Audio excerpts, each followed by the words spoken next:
welcome to Now That You're Awake with Charles Eden. This is our opportunity to learn about the ways and purposes of God and life. We have such an important read today, Ruth chapter 1. Well, we'll start from verse 8. I'm reading the Message version. It says, after a short while on the road, Naomi told her 2 daughters-in-law, go back, go home and live with your mothers, and may God treat you as graciously as you treated your deceased husbands and me. May God give each of you a new home and a new husband. She kissed them, and they cried openly. They said, no, we're going on with you to your people. But Naomi was firm. Go back, my dear daughters. Why would you come with me? Do you suppose I shall have sons in my womb who can become your future husbands? Go back, dear daughters, on your way, please. I'm too old to get a husband. Why, even if I said there's still hope, and this very night got a man and had sons, can you imagine being satisfied to wait until they were grown? Would you wait that long to get married again? No, dear daughters, this is a bitter pill for me to swallow, more bitter for me than for you. God has dealt me a hard blow. Again, they cried openly. Orpah kissed her mother-in-law goodbye, but Ruth embraced her and held on.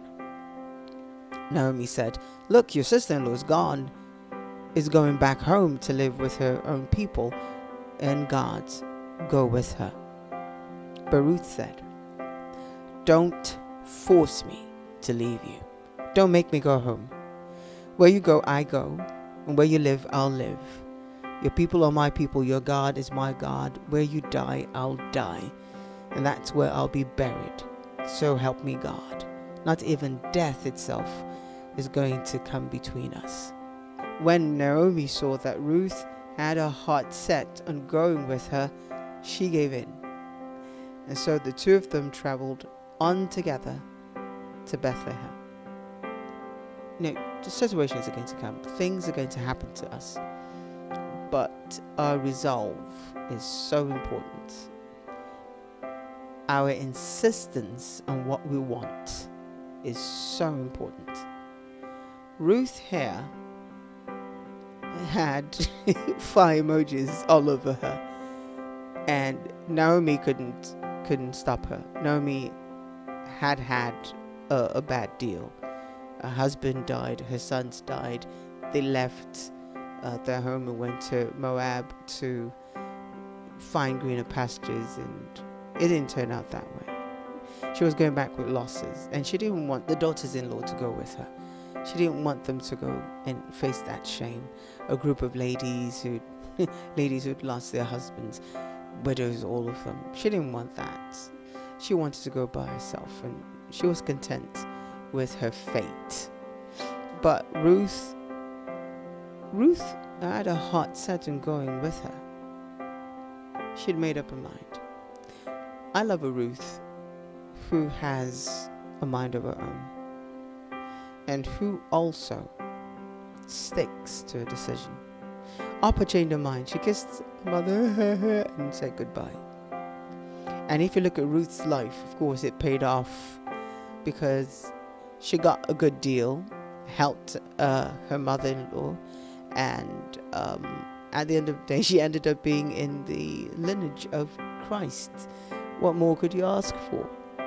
But all comes down to knowing what you want and insisting on it. This reminds me of a video I once watched of people queuing in front of a bank at the ATM, and everybody, is rushing to get money. This particular guy who was the focus. Now, in it, he was in the first queue, and it seemed too slow, and all the other lines were moving. Just move to another one. And when he got to the next one, it just stopped moving. And the one he left started moving. It was just moving so rapidly. So he went back to that one, and then it stopped when he got there. and then the other one was moving. And then he saw the other one moving and went to the third one, and that one stopped immediately. Long and short, everybody left. Lots of people were coming and going, and he was still there. He couldn't make up his mind. He couldn't stick to something. It's the worst thing to happen to anyone. Not being able to stick to one thing. Stick to one thing and stay with it. See how it works. Stop jumping from place to place. Make something out of a situation. Make something out of yourself. Stick with something. Have some grit, as it were. Deal with situations with some perseverance. Stay with something. Stick with it. Ruth stuck with Naomi, stuck with her decision, and it paid off big time. She married a big boy, Boaz, and it went on really good. It went on really, really good. Their child was the great-grandfather of David, the king. Can you imagine that? So, today, all that indecisiveness, all that jumping from place to place and not anchor yourself on one thing. Stick with it. Just stick with something. See how it works. Stay around long enough to see how it works. And then you could move on to something else if the need be. But at least stick with something. Stop jumping from place to place. Everyone's doing this, then you go do that. Everyone's doing this, then you go do that. Stick with something. Learn it. Go with it. And have great results afterwards.